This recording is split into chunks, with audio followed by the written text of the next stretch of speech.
What's unemployment? Unemployment refers to the people who are jobless, actively seeking work, and available to take a job.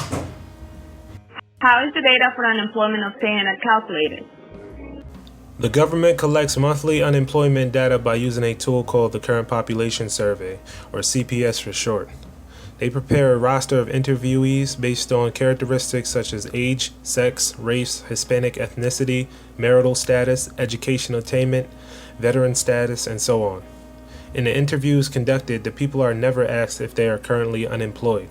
Their labor status is determined based on answers from the questions they are asked.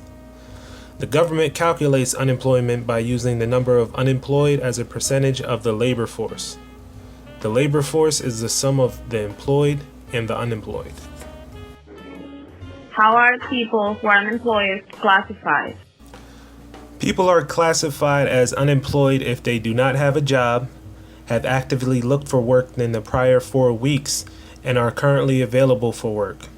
Actively looking for work may consist of any of the following activities: contacting an employer directly or having a job interview, contacting a public or private employment agency, contacting friends or relatives, or even contacting a school or university employment center. What are the effects of unemployment? One of the effects is less overall spending. When people are unemployed in large numbers, it hurts the rest of the economy. When people have less money to spend because of unemployment, other companies suffer from less consumer demand. Then when companies suffer because of lost business, they might in turn be forced to make layoffs of their own, making the unemployment rate rise and overall spending drop even more. Another effect is future employment. Chronic unemployment can be self-perpetuating because the longer you are unemployed, the less attractive you might be to a potential employer. Unemployment could also have community ripple effects.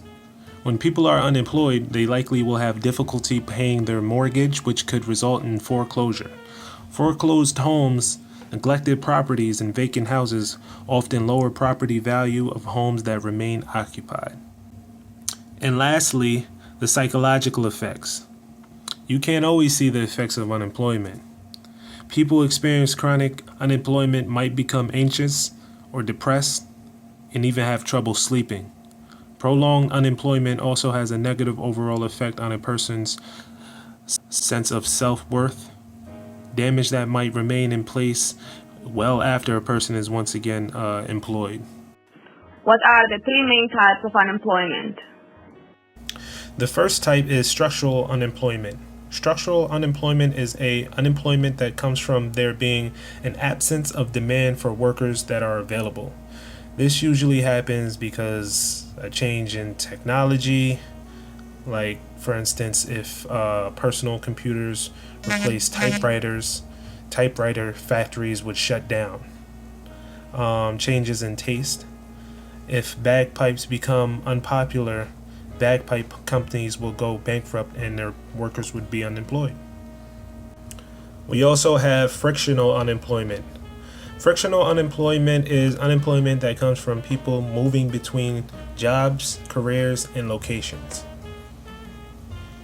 That's pretty self-explanatory. And lastly, we have cyclical unemployment. Cyclical unemployment occurs when the unemployment rate moves in the opposite direction as the GDP growth rate. So when GDP growth is small or negative, unemployment is high. For example, getting laid off due to a recession is a classic case of cyclical unemployment. How is having unemployment actually good for the economy? Having a 0% unemployment rate is not actually good. An economy with no unemployment is like a stagnant real estate market. Suppose every apartment in the country is full, and I wanted to move from New York to Los Angeles. I would have to find someone in LA who wants to move to New York, and we would have to do a trade. It's much more efficient to have some vacancies. Get it?